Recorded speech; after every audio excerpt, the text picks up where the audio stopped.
Ahem. Today, I'm going to tell you the story of one man's love for a video game. An awfully long time ago, a little boy wandered into a game store and picked up a GameCube game. The boy's name was Random, and he knew instantly that he wanted to game the moment he saw it. The boy took the game home and placed it in his GameCube. He was amazed by everything he saw.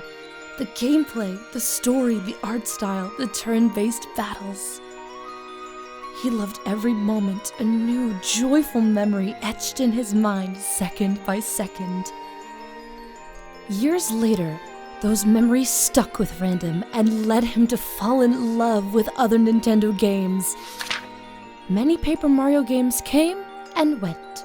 Some good, some not so good.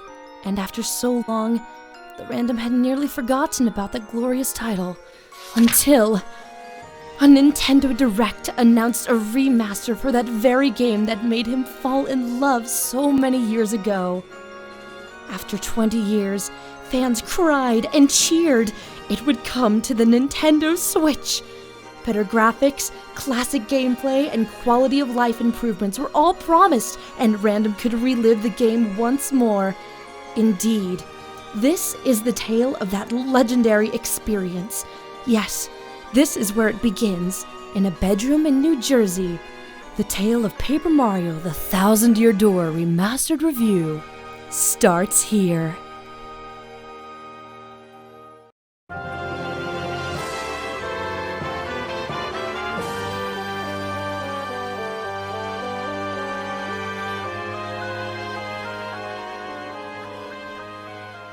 It's been too long. After years of waiting for a remaster, years of hoping this game will get the recognition it deserves, one of my favorite childhood games, Paper Mario: The 1,000-Year Door, got the remaster I've been waiting for. That's right, Mario is back, and he's made of trees. After the success of Super Mario RPG and the well-received praise of the original Paper Mario for the Nintendo 64, Nintendo made a sequel for the GameCube. Many, including myself, call it a masterpiece. I've lost count of the number of people I know who were personally impacted by this game. Something about this plumber and how they slapped him with paper, never mind the amazing story, characters, and writing, just resonated with people. Now, literally 20 years later, as the Paper Mario series is going through a bit of an identity crisis, they've returned to their turn-based roots with the remake of Paper Mario: The 1,000-Year Door. I was ecstatic the moment I found out, and I've been streaming it and playing it every chance I can get. It's been amazing to see not only how the game has been changed, but how my friends are enjoying the game too, whether they're reliving their childhoods or playing the story of the 1,000-Year Door for the first time. It's truly a magnificent experience, seeing people like the game I grew up with after all these years. It fills me with so much glee that I'm making a whole video dedicated to how much I love this remake. And why the 1,000-Year Door is not only a game you need to play, but that the Switch version is the best it's ever been, and that is the way to play it. Unless you want to spend God knows how much on a GameCube version. Which, for the sake of your wallet, don't. What makes Paper Mario: The 1,000-Year Door such a terrific adventure? I couldn't resist the pun. Let's find out! Paper Mario, onward to adventure! You start the game with Princess Peach at the town of Rogueport, where she encounters a peddler with a mysterious box. Princess Peach opens said box and finds a magical map inside. Peach, of course, sends it over to the Mario Brothers. Mario, ever one for adventure, immediately sets off to help. Once he arrives, he discovers that the map leads to a legendary treasure through the 1,000-Year Door. And Princess Peach is kidnapped again. Come on, Peach! Is nobody watching her? This is why you haven't been in a game in years, Toadsworth! With the help of a Goomba University student and her professor, it isn't long until you reach the sewers and find the legendary 1,000-Year Door. Ah, Mario always finds his way in the sewers, doesn't he? Mario raises his map like he's in a Zelda game, and the door tells him to wander the land to find the 7 crystal stars. And that's Mario's adventure, going across the lands around Rogueport and searching for treasure, all while meeting new friends and a crazy cast of characters along the way. But our hero has some enemies that are also searching for the crystal stars, like the X-Nauts. Get your tissues ready. Led by the bumbling Lord Crump, the merciless Grotus, and the Three Shadows, previously known as the Shadow Sirens in the original, along with all sorts of foes that Mario has to deal with. Yes, Mario will be assaulted with plenty of perils on his journey, from a dragon to a wrestling champion to a weird dust monster. Instead of the bustling, welcoming hub of Toad Town, Mario is greeted with a crime-ridden, seedy underbelly of Rogueport. The streets are filled with villainous scoundrels, cheats, and... Luigi?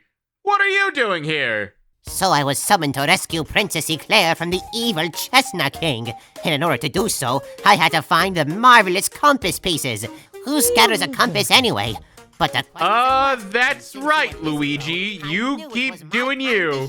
It's so dangerous that Mario gets mugged not too long after he arrives. This place makes Chicago look like Mayberry. Sorry, Chicago. You'll be exploring a variety of places as you go through each chapter. Everywhere from the peaceful Petalburg to the mystical beauty of Boggly Woods. There's even an intense fighting arena called the Glitz Pit, and a spooky abode known as Twilight Town. Not that one. Mario won't even be the only character you play as there are certain stretches where you play as Peach, trying to solve the mystery of the villain's plot with a love-struck Tech, who may have a thing for our princess.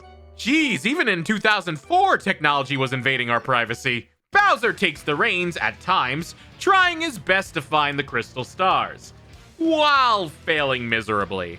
It's not much, but every moment he's on screen, it's entertaining and memorable. You go, Bowser, just keep doing what you're doing. The Paper Mario series is known for its humor, and by God, Thousand Year Door is no exception to this. Multiple lines have made me laugh out loud. In the literal sense, not the text version. These characters and all the goofy things that come out of their mouths put a smile on my face. The writing is truly the greatest. A lot of it is from the original game, but there are a few changes that seem to be more in line with the Japanese version, or some changes that fit more naturally 20 years later. There's one notable change I really like a lot with a certain character, but we'll get to her later. I also love how each character has a voice sound that plays when they talk. There's a great variety of voices, some of them that make sense, and some were a bit surprising. Reminds me of the mix of Animalese in Animal Crossing and Banjo-Kazooie, with a hint of Undertale, which is funny because one of the NPCs does sound like Sans. He even says you'll have a bad time. This had to be intentional. Each area is so much fun to explore, and every character is memorable in their chapter. But one of the best things about this remake is the glow-up that it received with its presentation. This is a remaster, so we all expected a fresh coat of paint. But let me tell you, this game really brings out the beauty of the paper designs. One of the greatest things about Paper Mario the Origami King was how the Switch really elevated the visuals, and those same amazing graphics carry over for this remake of Thousand Year Door. I'm not taking anything away from the original graphics, but they did a fantastic job bringing out the atmosphere for each environment. These areas look breathtaking, and I'd say these might be some of the most spectacular scenes the Switch has to offer. I wouldn't be surprised to see some of these pieces in a museum. And the lighting, my God! There was no fancy schmancy lighting in the original, but look at what a difference it makes here. Look at Boggly Woods. Oh, and the stained glass of Creepy Steeple. Look at this sunset. This has to be the most beautiful sunset I've ever seen in a video game. I want to stare at it until my paper eyes burn into a paper crisp. The game takes full advantage of the paper aesthetic, going all out with design choices and mechanics. I wonder what a live diorama of these settings would look like. Each setting makes me want to explore and see how it changes based on what you can do with it. For example, this bridge forming like a stop-motion video. Pages literally tearing to reveal chests and new areas. They embrace the fact that the world is made of paper, and they strike a nice balance to ensure you're curious, not distracted. The modern Paper Mario games could learn a lot about this. One more thing modern iterations can take from Thousand Year Door is the combat system. No more stickers, no more paint, no more swirling, rotating thingamabobs. Just classic turn-based fun. On a stage! To jump or not to jump? That is the question. I get that Paper Mario is trying to keep it new and interesting with something different, but man, it feels good to be back to turn-based combat. You play as Mario on one side of the literal stage, and your enemies on the other. Mario doesn't need a sword or shield to attack. He's a plumber, he's a union man, and he uses his hammer to bash enemies in the head, and his working boots to step on baddies. I think they like it. Timing is the name of the game with this combat, as you want to hit the buttons at just the right time to do more damage. It takes the mechanics used in Super Mario RPG and increases it tenfold and with style. Literally, if you do some extra button timing in addition to the correct timing, you'll get style points, which are important. Of course, there's HP to make sure Mr. Mario doesn't game over when it hits 0, but you also have your FP, which works as a kind of ability point system where you can perform powerful versions of your basic attacks. Each time you defeat an enemy, you receive star points, and once you collect 100, you level up and can raise your HP, FP, or BP, badge points. They help you equip more badges, but we'll get to those later. Also, did I mention my favorite thing about this game? The battles take place on a stage! You might know my love for stages for when I talked about them during another Mushroom Kingdom themed game, Princess Peach Showtime. If you wanted to check out that video after this, that'd be great. And like the last game, the whole battlefield takes place on a theatrical stage, and it goes all out with the execution. There's an audience that cheers you on, but you can get on their bad side too. Adoring fans will throw helpful items, while haters will throw rocks. Wow, rocks? What happened to throwing tomatoes? This is much more painful. There are stage hazards that can drop on you, or set pieces that can fall down if you shake the arena too much. And yes, they can damage both you and your opponent. It's an amazing stroke of luck if it actually kills an enemy. Whoops-a-daisy! There's stage fog that not only looks cool, but also makes it hard to land attacks from both sides. Even the little fire confetti machine things at the bottom of the stage can mess with your opponent. Anything goes with this live theater Switch game, and the show must go on. Until Mario dies, that is, and then, well, game over. But don't you dare die. At least, not in front of an audience. Who are you, Moliere? You have an audience that cheers for you depending on how well you do, and will either stick around and more people will show up if you do well, or leave entirely if you suck. Just like content creation. The cheers from your adoring fans power up your special meter, where you could do these super flashy special moves that you can get after collecting each crystal star. These moves are not only huge and do a ton of damage, but demand the most attention when it comes to button pressing. If you really need that love for the audience though, for that little bit of star points, Mario can always appeal the crowd. That's not Mario, but I love that Goomba! Mario isn't the only one fighting in this game. Certain characters you meet throughout your journey join you in the spotlight. These are Mario's partners, who aid him in battle and throughout his adventure. They not only help the Italian plumber give foes a whoopin', but they also help out in the overworld too. We have quite a variety of characters in our party, like Goombella. My name's Goombella. I'm a junior at the University of Goom. Nice to meet ya. So, who are you? It's me! Mario? Wait, you mean like that famous guy? Wow, I can't believe I met you here! A future archaeologist who tells Mario where to go if needed and will tattle enemies, basically giving a short description of the opponent and how much HP they have. And yes, you can tattle over 100 enemies to 100% the game. There's Koops, the nerdy and insecure Koopa from Petalburg, who wants to get out of his shell and prove he can explore the world. Man, this is embarrassing. See, everyone always says I'm a crybaby, a weakling. But if I can defeat Hooktail, well, I won't be those things. I'll be strong, like my dad. And he does so by using his shell as a projectile against bad guys and even hard-to-reach switches. There's Flurry, who... Oh, the sax!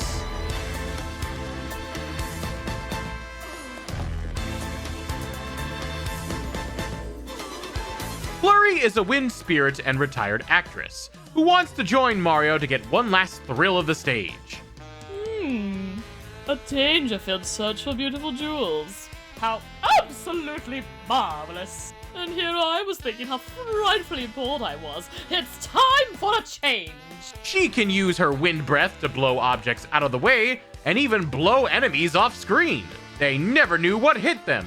What a powerful diva! Why does Mario keep grabbing her like that? There's Yoshi Kid, freshly hatched from an egg and rescued from a hot dog vendor. This kid is born to fight. Anyway, I gotta repay you for saving me from old Hoggle out there, so I'll fight for you. I can hold my own. I'll swallow any opponent whole. Honest. Just leave it to me. He can carry Mario and help him get around places faster, ground pound enemies, and even eat them and spit them right back at opponents. I can make a joke here, but I won't. Admiral Bobbery, a bomb-omb with a love for the sea, a navigator of the finest caliber. Now then, you were looking for a navigator, I believe. Bound for Keelhole Key. If you think an old sea-bone like me is what you need, then let's shove off. He can explode to break open objects and secret passageways. And yes, he can even explode enemies to bits. I wonder, does it hurt bomb-ombs to blow up? But we all know the most famous of party members in this game. You know her, you all love her, I certainly do. Let's give a big round of applause for Miss Mouse! Everyone's favorite party member and... No, you silly smorgs, I mean Vivian! Vivian is the best girl. She is seriously my favorite party member of the bunch. Mario, I'm fighting by your side from now on. I've made my choice, and I'm not turning back. Where she can not only make Mario disappear onto the floor, but also she can use her fire abilities to singe her foes to a burning crisp. Vivian is one of my favorite party members since all the way back in the GameCube days. I love her moves, abilities, and especially her design. Not to mention, the remake did a good job of localizing her. I am not really sure I want to stay with my sisters anymore anyway. We aren't very happy together. The truth is, it took me a while to realize I was their sister, not their brother. Now their usual bullying feels heavier. Yes, she is now properly trans in the American localization. And to see a character of representation in a Mario game, one of the best at that, really makes me happy. For those confused, there are several different localizations that had Vivian properly identified. However, for whatever reason, the message was muddied with the original American release. For a while, fans genuinely weren't sure it was going to happen, and how the team making this game would handle this character. But she is who she is. The internet loves her for it, and it is a score for the LGBTQIA+ community. Happy Pride, everyone! You get the best Shadow Sister in the Nintendo universe. And if that bothers you, suck on Flurry's big boo. These are all the party members, and I like all of them. Well, most of them. Go away, mouse! Their abilities not only create more interesting combat with the unique timing and button combinations, but also their skills make for some unique puzzle platforming in each level you visit. Getting from point A to point B is much more memorable and interesting, especially when it comes to finding badges and collectibles. Again, we'll get to both later. Mario even gets some paper-themed abilities of his own. And all the plumber had to do was get zapped by lightning from a cursed box. I wonder... Ow. Throughout the adventure, Mario gets cursed with these unique paper abilities. These can range from turning into a paper airplane and flying around like you've forgotten your math homework at school, to a paper tube that rolls around and gets into hard-to-reach areas, a paper boat that can sail the open seas, and one where he gets paper thin to slip through bars and narrow gaps. Geez, Mario, look at you, you're so thin! Get this man some lasagna! These curses make the puzzles more creative, and the paper universe more unique and interesting. It encourages experimentation and is often used for shortcuts or ways to explore new places. I guess that's why I feel these paper power-ups are more enjoyable than those that get overused in Origami King, as a lot of stuff in the 2020 title feels cosmetic only, like it has to be made of paper because the game says it's paper. More of an obligation than a celebration. Here in Thousand Year Door, it doesn't get to the point where it's distracting, and it thinks of fun little ways to vary things up a bit. It's a quick little reminder, oh yeah, these are all little drawings, instead of the later games where, oh look, did you know that we are made of the remains of trees? That's shoved in your face. Alright, Origami King, that's enough slander today. You deserve a whole video to talk about you. Hub areas can make or break a game. Good hubs make getting from each location an easy, sometimes fun experience. Bad hub areas make that transition a chore, almost to the point where you hate going there. I'm looking at you, Flipside! Fortunately for Thousand Year Door, they have Rogueport. Despite it being a cesspool of filth where the scum of the earth resides, it's probably my favorite hub world from any Paper Mario game to this point. One of my favorite things to do after each chapter is cruise around Rogueport to see what I can do with the new equipment and abilities I have, or story events that may have unlocked while I was gone. There are a lot of different optional things you can do. Let's start with collectibles. The main ones being star pieces and shine sprites. Star pieces are these little diamond things that are scattered all over the worlds. There are a few even under the floorboards! Who put them there? And it can get a little tricky to find them if you don't know where to look. Shine sprites, which you may remember from another Mario game I've covered, are found scattered around the level. These are much easier to collect and are a lot more noticeable, and definitely easier to get than they were in Sunshine. But what is the purpose for these guys? Well, if you go back to Rogueport, you can find Merlin, who will take your shine sprites and use 3 of them to upgrade a partner of your choice, giving them additional HP and a special new move, making your fighting buddies a lot more useful in combat. As for good old star pieces, you can trade them to Dazzle down in the sewers, who loves collecting the things as much as I love collecting Switch games, and also, like me, will do whatever he can to get them. And he will trade all the badges he has for the stuff. Not yet, we're almost there. I promise we'll talk about badges. Plus, finding all the shine sprites and star pieces in an area will unlock concept art and music in the music gallery. That's something that wasn't in the original, and it's a nice treat. Now I can listen to my favorite tunes anytime I want. Even without those collectibles, there's still a bunch of optional content you can do in Rogueport. You can go to the shops to get items, or the Trouble Center where you can complete side quests for random people that will not only give you rewards, but sometimes unlock certain new areas and recipes. Oh yeah, recipes! There's cooking in this game. You can talk to Zest T, I love these names, and she'll take your normal food items and upgrade them to something even more delicious. With the right combination, she can create some incredible delicacies, though results may vary. There's a whole sewer section down below with a shop of its own and more areas to explore, including a fortune teller who gives you power-ups at random times, a fortune teller who gives you hints, and this weird smiling gent who gives you hints? He's very creepy, don't look at him in the eye. While you're running around Rogueport, Luigi is on a quest of his own, and he'll talk to you about his adventure for hours if you let him. But each activity led me to the marvelous compass piece. Each one got me one step closer to the princess. I wonder what'll happen when I meet her. Will she be thankful? Will she bake me a cake? Will Daisy get jealous? All things I wonder. He talks and Mario snoozes. There's a rat that's going to the desert, and he wants you to give him money to invest. I gave him all of it. Don't trust me around funds. Speaking of wasting money, there's the Pianta Parlor, where you can gamble to your heart's content to earn Pianta coins. Not only with little slot machines, but also these mini games involving your newly acquired paper curses. These are so much fun and very addicting. I've spent a decent amount of time on these trying to increase my score, while taking a break from the main adventure. And if you want to actually be scammed, play the Daily Lucky Lottery, where you are given a ticket and you have to check every day, and I mean every real-time day, to see if you win. But unfortunately, you will never win. It is a scam. Why is this coconut-shaped Bob scamming me? At least I get a life shroom every once in a while. But the most notable optional thing you can do is the Pit of 100 Trials. If you want the challenge of your life, and to get access to exclusive fights, go through this optional pit fight and see how long you can last. Not only is this one of the most challenging areas in the game, but you can get some interesting stuff as you go. I'd say it's worth making multiple trips if you can.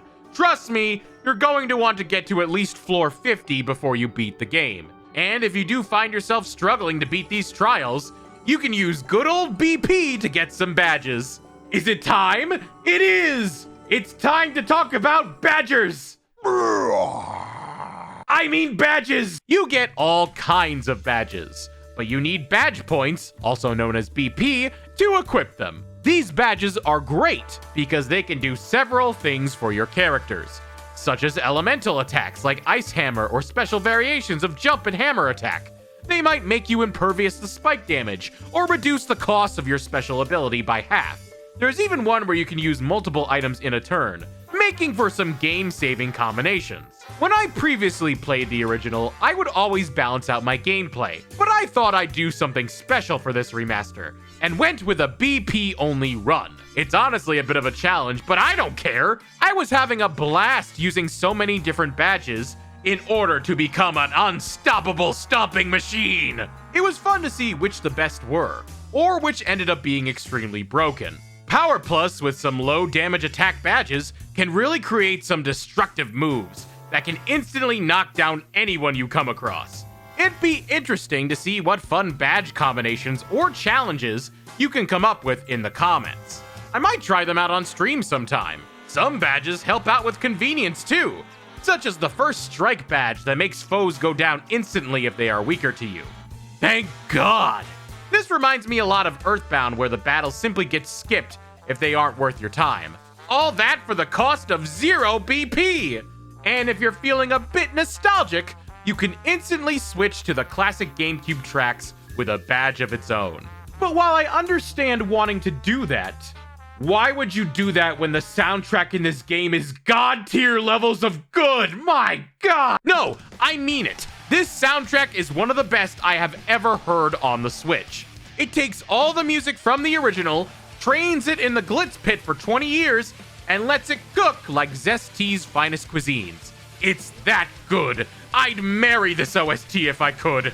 A lot of songs are enhanced to their full potential, thanks to their uses of instruments. And it not only makes some of the music the best it's ever been, but it also can give levels a completely different vibe, making me look at the chapter in a whole new way. The original Glitz Pit theme was very peppy and showy, almost like you were at a fancy carnival. But when you walk into Glitzville now, you get the sense you're outside of a dojo, prepping yourself against experienced samurai warriors, getting ready for battle in a place that glorifies these customs. That fits the Glitz Pit, one of my favorite chapters. There's a ton of new music as well, with characters getting their own themes, new events getting their own special tunes. The mayor of Petalburg gets a theme, the X-Naut's lair has some creepy techno music, even Flavio gets a couple of themes. My favorite thing is that each partner now gets their own special theme that plays whenever they get introduced. Sure, Flurry already had her theme, but it's nice they kept it consistent, with each party member having a musical introduction. And just to show off how insane the level of detail is with this game, look no further than the music variations. There are so many different versions of certain themes. Certain locations will slightly change the music depending on what floor you're on, or even if certain characters are in your party. Battle themes change depending on what actions you take during combat. These are very subtle instrumental differences you might not even notice consciously, but your brain will notice. And my brain really liked these little touches. I adore the battle themes! Instead of the same music over and over again, like the original, each chapter has their own theme, sometimes multiple ones. It's such a surprise hearing different ones in each chapter. Some of them go all out with the bops, and I can't express how much I love them.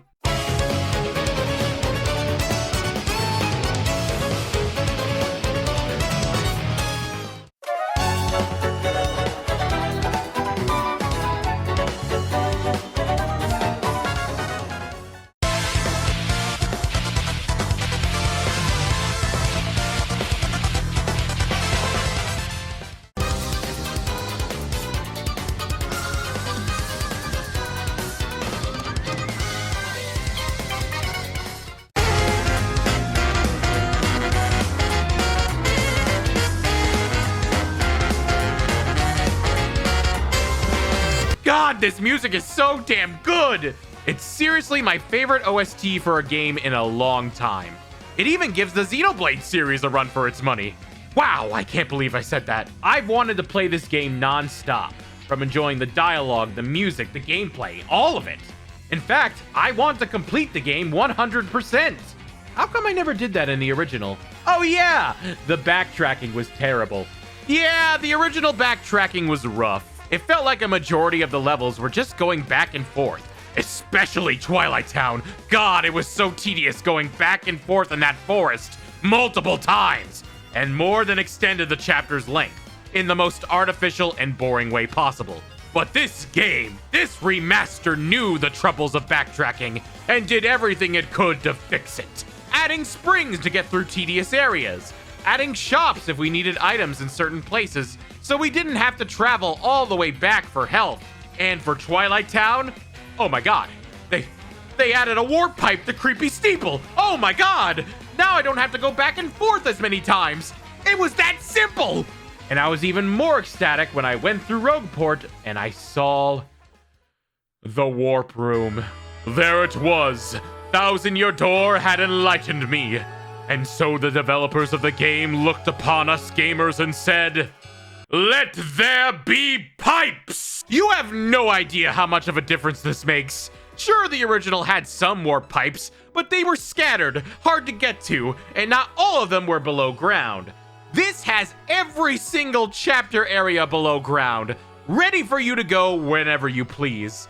I'm in fast travel heaven! Sure, it's not perfect, as you can still do a decent amount of traveling to get to some areas, like Hooktail's castle, but I don't care. They put in some great effort, and it not only makes one of the most annoying main quests in the entire game a lot easier, but it also makes completing the troubles and trying to 100% less tiring too. I am so glad they added these features, not to mention other quality of life things too. They increased your inventory from 10 items to 15, they made it so you can get coin bonuses with battles so you'll never run out of coins. If you even struggle with battle commands, they added a battle dojo toad you can fight wherever and whenever you want. They've thought of everything. Not to say, while this game is near perfect in my eyes, there are some things that can be improved upon. While the backtracking is severely cut down, there are issues with it, especially getting through that dang castle. You visit Hooktail's castle so many times, long after the dragon has been vanquished. Makes me wish there was some warp pipe to it, but no. Also, some of the badges got nerfed a bit, with the most notable being Power Bounce. I remember having fun building up my Power Bounce combo, trying my best to get their timing right so I can get insane combos.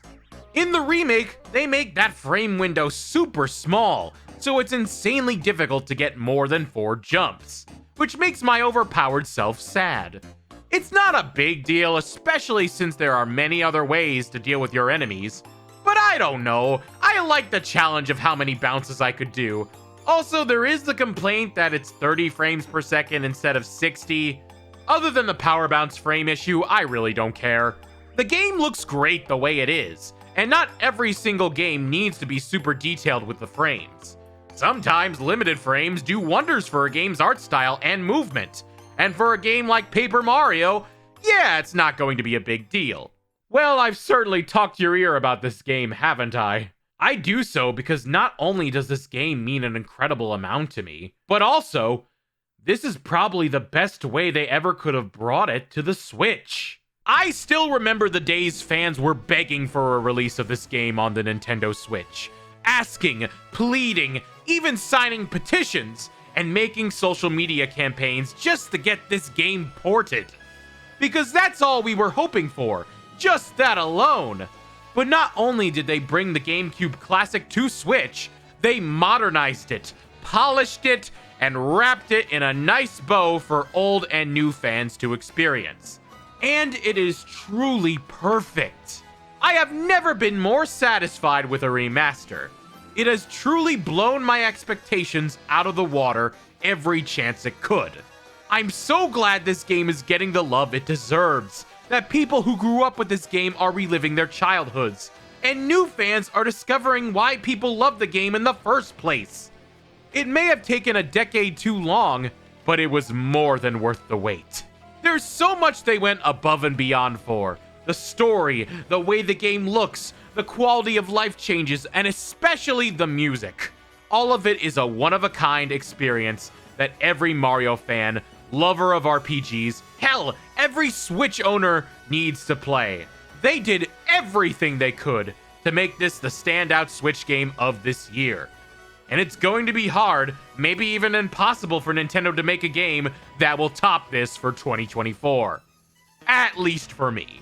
Seeing it succeed gives me hope that more Paper Mario treasures will release in the future, with Thousand Year Door being the grand jewel that all future ones aspire to surpass. And on a personal note, this year hasn't been the best for me, and one that has, in all honesty, been tough for me and my family. So being able to come home after a long day and play not only the game I remembered from my days as a kid, but also a new and improved version that I can enjoy even more as an adult, it helps me forget about my troubles and puts a smile on my face, even if it's only for a little while.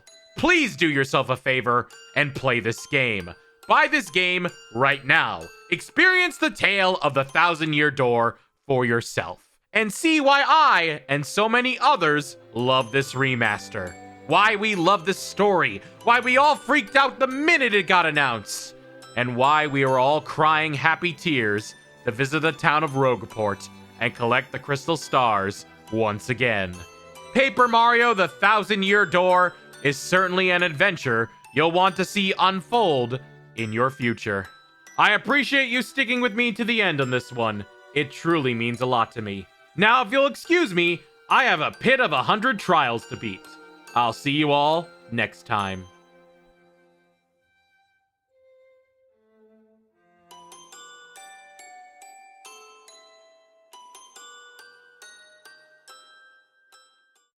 Hello. If you're listening to this, not only is the video done and uploaded, but you made it all the way to the end. I really do appreciate that, especially with this one. Thousand Year Door means so much to me, and I wanted to put a lot of effort in this video, and I hope it shows. It's been in the works for a while, and a lot of people helped make this happen. Special thanks to all the voice actors: Anna Rowe, Blue Penguin Girl, Act 1, Mantle Ferox, Ember Ray, The Lore Runner, Claire Fluffle, and JSA. Special thanks to Tiny for making the book and the intro. She did an amazing job with it. Special thanks to Woo for helping me write the script. Special thanks to Arrows for the thumbnail. And additionally, extra special thanks to Blue Penguin Girl for making the art in the beginning, the storybook art. It looks really well, and you should go check out all these wonderfully talented people. I greatly appreciate all of them. If you like the video, be sure to check out my other videos and subscribe and like the video and do all the things you want to do. I have a Patreon if you want to support that. Special thanks to all my Patreon patrons that are listed here, including Mantle Ferox and Sabacom. Your finances support me a lot, and I greatly appreciate it. Thank you all so much. Thank you so much, and I hope you all enjoy A Thousand Year Door as much as I do. Have a good night. And that's how I rescued the princess. Bro? Bro, are you listening? No.